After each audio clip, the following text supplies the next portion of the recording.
एक राजकुमार जिसकी जन्मभूमि स्वर्ग समान थी। एक जीवन जिसमें हर सुख और वैभव उसके कदम चूमते थे। फिर भी वह राजकुमार अकेला था। क्यों? क्यों संसार की हर सुविधा उसके मन को शांति नहीं दे सकी? आज हम उस व्यक्ति की कहानी बताएंगे जिसने सांसारिक बंधनों को तोड़ा, अज्ञान के अंधकार में दीपक जलाया और जिनकी सीख आज भी हमारे दिल और दिमाग को जगाती है। सिद्धार्थ, जो बने बुद्ध, मौन का महायोद्धा।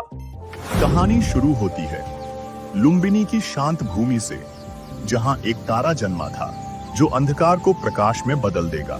राजा शुद्धोधन और रानी माया देवी के घर में जन्मा सिद्धार्थ एक साधारण राजकुमार नहीं था। उसकी आंखों में एक अजीब चमक थी, भविष्य की गहराई, जीवन की अनकही सच्चाई की झलक। ऋषि असित ने भविष्यवाणी की, यह बालक या तो महान सम्राट बनेगा या परम बुद्धि वाला ऋषि। राजमहल में सब कुछ था, सोने की छतें, रत्नों से सजी दीवारें, अनंत भोग विलास। पर राजकुमार के मन में सवाल उठने लगे, क्या यह सब मेरे जीवन की सच्ची सुख है या यह केवल छाया है? और फिर वही चार दृश्य उसके जीवन का मार्ग बदल देंगे। बुढ़ापा, रोग, मृत्यु और सन्यासी का स्वरूप। सिद्धार्थ ने देखा जीवन में सब कुछ क्षणिक है, और तभी उसके मन में जगी पहली आग, सत्य की खोज। सिद्धार्थ ने सब कुछ छोड़ दिया, यशोधरा और उनके पुत्र राहुल, महल की विलासिता और अपनी पहचान। रात्रि के अंधेरे में उन्होंने कदम रखा उस मार्ग पर जो केवल सत्य और आत्मा की ओर जाता है।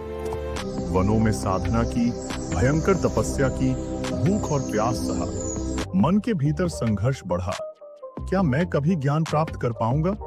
क्या यह शरीर ही मुझे बांध रहा है या मेरी आत्मा? अंततः सिद्धार्थ ने पाया, अति तपस्या भी सत्य तक नहीं ले जाती।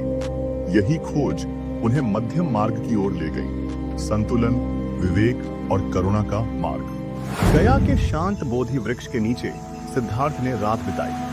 अंतिम रात। मारा, संसार का प्रलोभन, भय और अज्ञान लाया। छोड़ दो यह साधना, लौट जाओ महल की सुरक्षा में, उसने कहा। पर सिद्धार्थ स्थिर रहे। मन के भीतर अव्यक्त शांति और अडिग धैर्य ने उन्हें धकेला नहीं। और तब हुआ चमत्कार, ज्ञान का उदय। सूर्य की पहली किरण जैसे उनके मन की गहराई में घुसती है और उन्होंने कहा, मैं जाग गया हूं। सारनाथ में प्रथम उपदेश, धर्म चक्र प्रवर्तन, 4 आर्य सत्य और अष्टांगिक मार्ग का संदेश। बुद्ध ने बताया, जीवन दुहक से भरा है, लेकिन उसका समाधान संभव है। करुणा, अहिंसा और विवेक से हर मन शांत हो सकता है।